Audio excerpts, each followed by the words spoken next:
Então, senhores, 7h32, terça-feira, dia 3/11, 3 de novembro, e oficialmente, então, a gente começa a nossa aula de hoje, tá certo?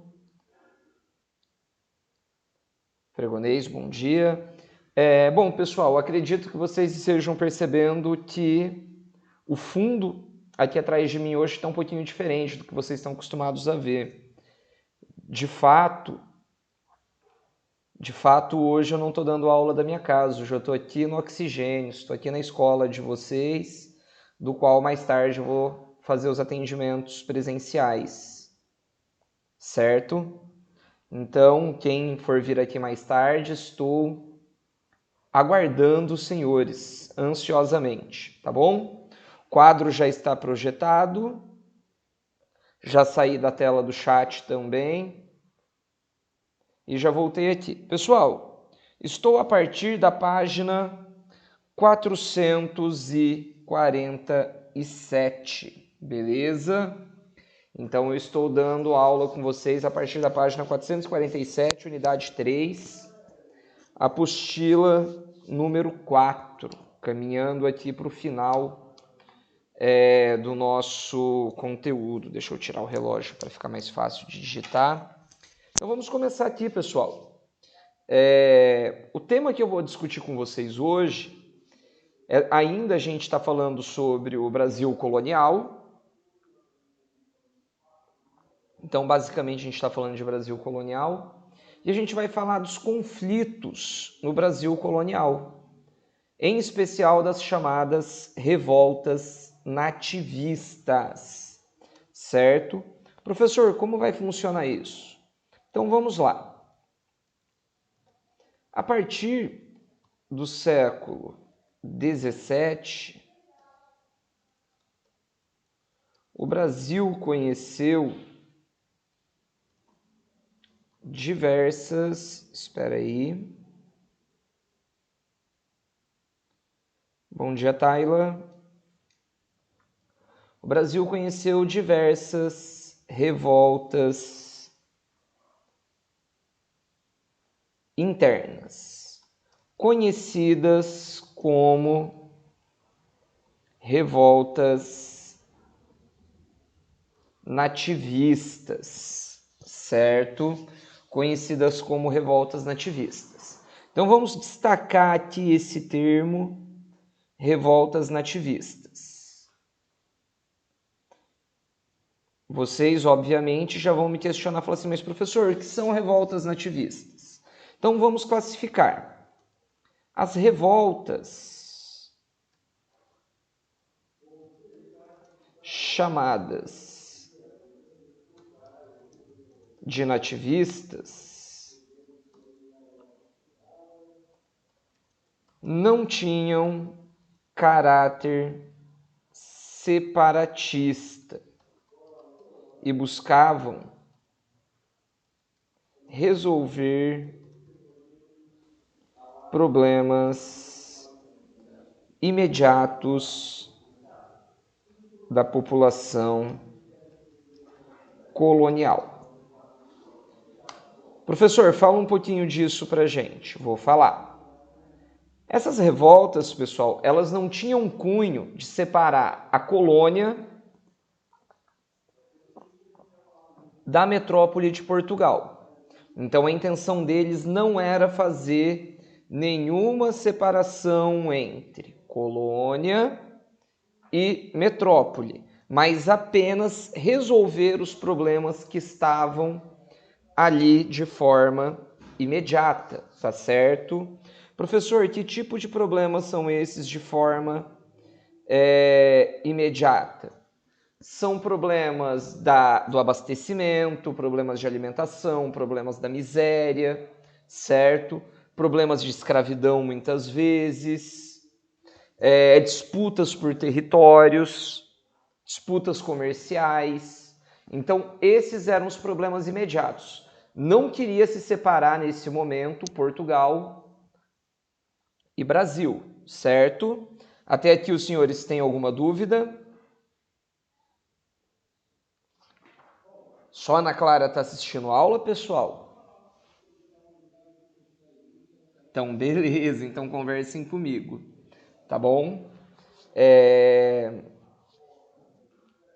Dentre estas revoltas, destacam-se. Eu vou colocar todas primeiro, depois eu acabo falando de uma por uma, tá?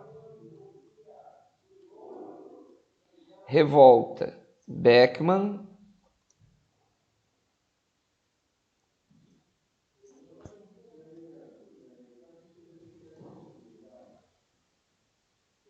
Guerra dos Emboabas, Guerra dos Mascates,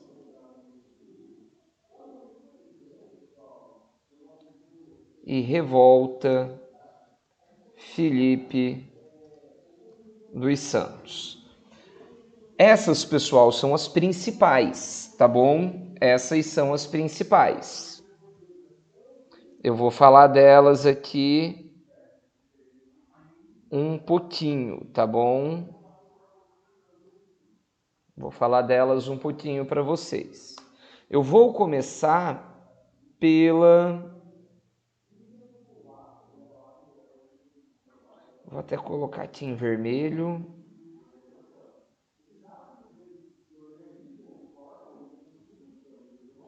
Eu vou começar com vocês pela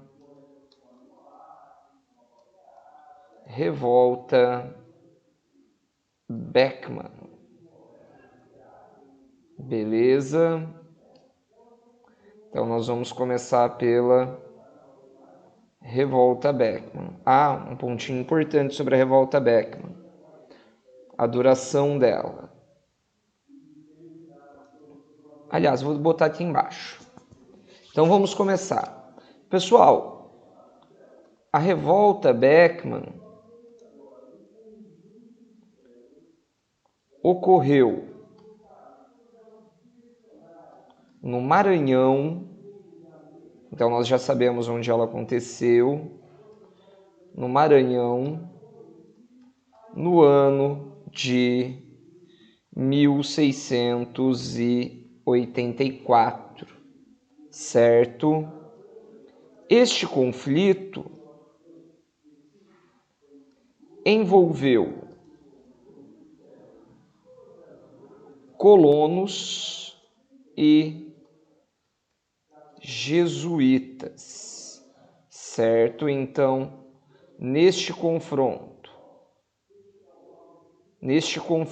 nós temos quem envolvidos?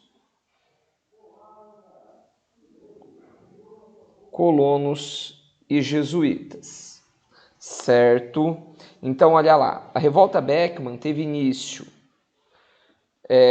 no estado do Grão-Pará, né, na província, aliás, província não, naquele momento ainda era chamado de capitania, o estado do Grão-Pará em Maranhão. Porém, os moradores já vinham enfrentando problemas antes do conflito, né? Por quê? Olha aqui o que aconteceu. Os comerciantes, os proprietários rurais e a população em geral estavam descontentes com a situação. Por quê? Vamos continuar. O descontentamento dos colonos era de ordem econômica, certo? Então, esse descontentamento, ele era de ordem econômica. Por quê, professor? Você vai falar para a gente de um descontentamento de ordem econômica. Pois existia a proibição da utilização de mão de obra indígena. Professor, por que a proibição da mão de obra indígena? Porque o índio era catequizado pelos jesuítas.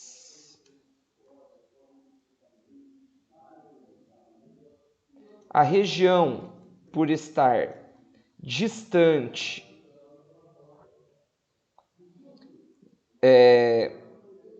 da capital colonial, a região por estar distante da capital colonial, que era Salvador nesse momento,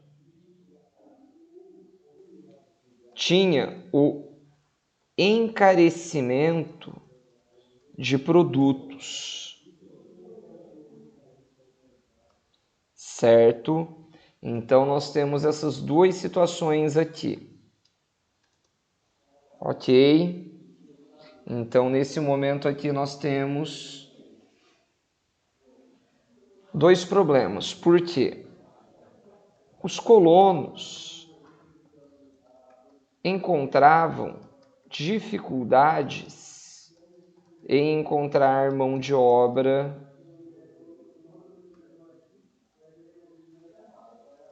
escrava, pois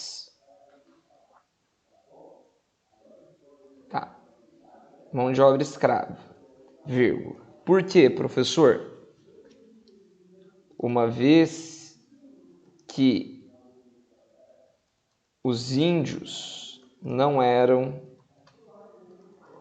escravizados. Por sua vez, não chegavam alimentos e produtos básicos à região, o que causava o descontentamento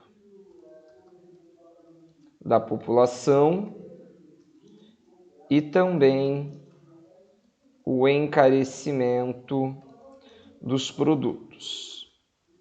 Pessoal, lembra quando eu dei aula para vocês de mercantilismo? Eu falei para vocês, quanto mais a gente tem um produto, por exemplo, aqui na escola a gente tem bastante chips Doritos para vender. O preço do Doritos vai ser mais baixo. Por quê? Porque tem bastante. Quando começa a faltar o produto, esse produto começa a encarecer. É o que aconteceu agora com o feijão, né? Que parece que o feijão aumentou bastante no mercado. Certo? Então, olha lá. O que aconteceu? Em 1682, Portugal, para resolver o problema da região,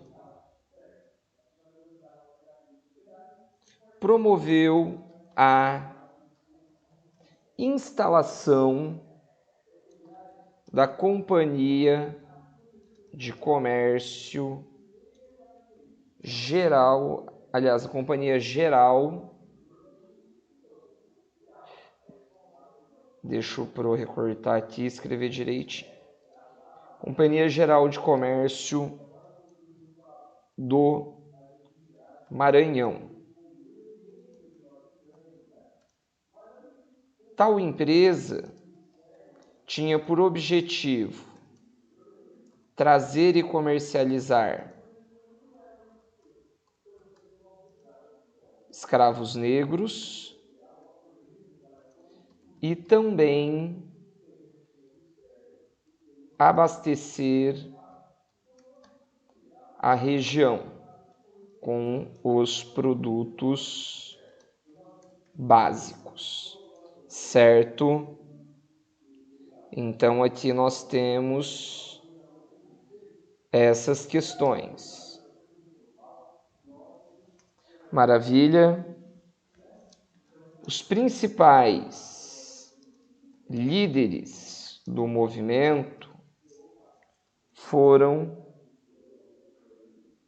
os irmãos Manuel e Thomas Beckman, certo? Vamos ver se tem mais alguma coisa para a gente falar aqui na apostila.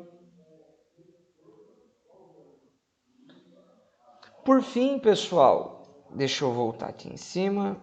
Por fim, Após o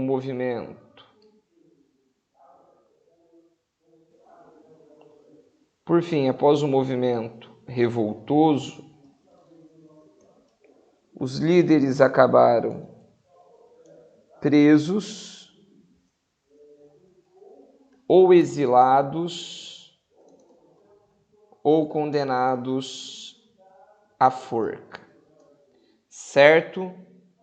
Até aqui ficou alguma dúvida por parte de vocês? Conversem comigo. Beleza. Depois, pessoal, eu vou pedir que vocês deem uma lida, tá? Na parte de teoria.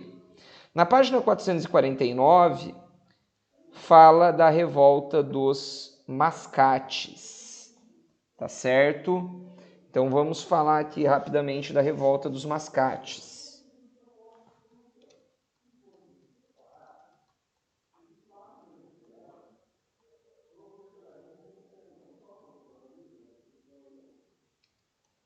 Professor, então como foi essa revolta? Deixa eu abaixar um pouquinho para que todos consigam enxergar. Então, a revolta dos mascates ocorreu em Pernambuco no ano de 1710. Percebam, pessoal, que aqui a gente já teve uma mudança do século XVII para o século XVIII, certo?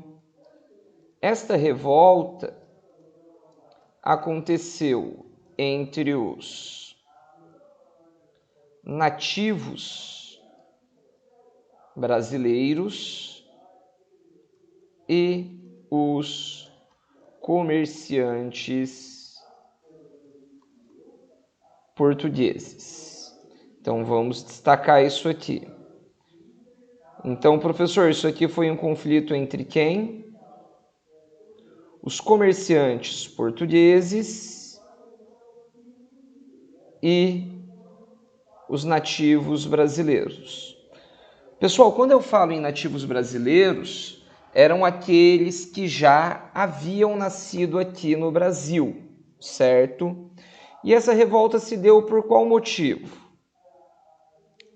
A motivação da revolta se deu no conflito entre os fazendeiros de Olinda e os comerciantes do Recife. Na sua ampla maioria, pessoal, os comerciantes do Recife, eles eram portugueses. Já os fazendeiros de Olinda eram senhores de engenho, senhores de açúcar, certo? Então, vamos lá, vamos continuar aqui. Beleza?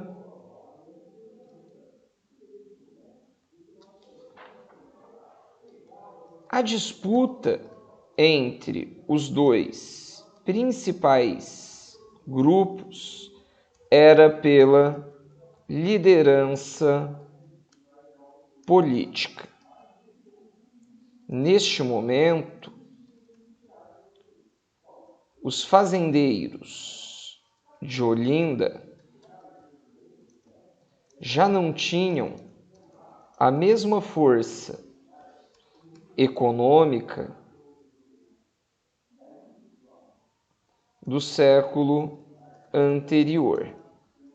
E os comerciantes do Recife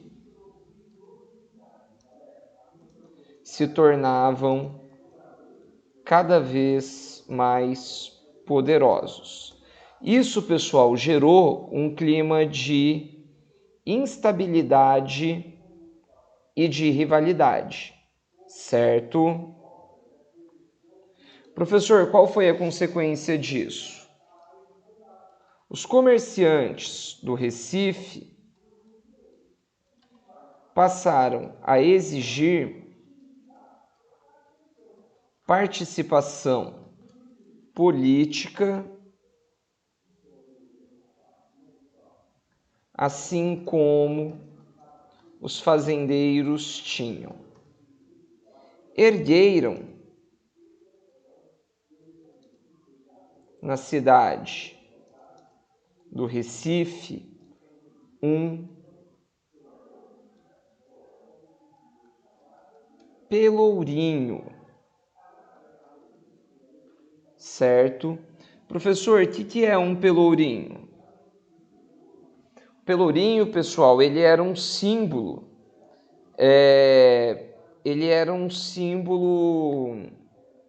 de liberdade política. Ali no pelourinho era onde os escravos eles eram muitas vezes torturados, certo? Só que ele era o sinal de que a cidade era livre, o que provocou a revolta dos fazendeiros, certo?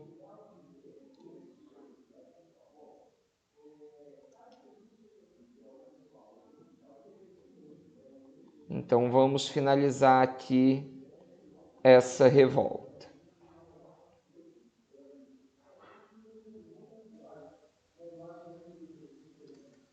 Após a eclosão da revolta e os conflitos, a situação foi resolvida com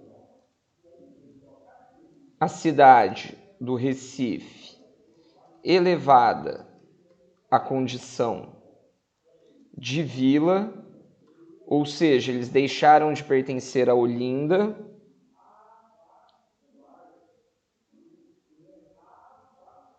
certo? E o que mais que aconteceu ali? E o Recife ganhou autonomia política. Certo até aqui, pessoal? Dúvidas? Então, deixa eu ver se eu vou passar aqui alguma atividade para vocês. Por hoje.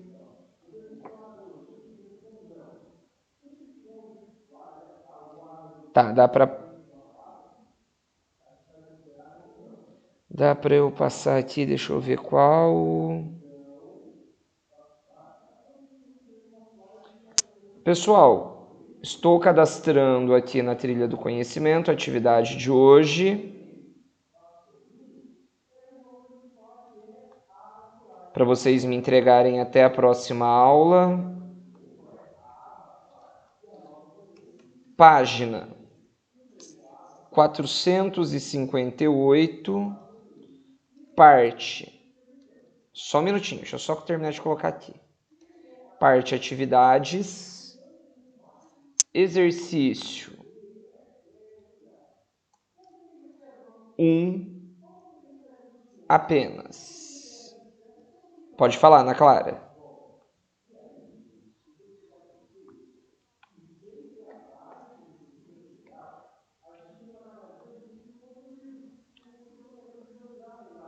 A forca de...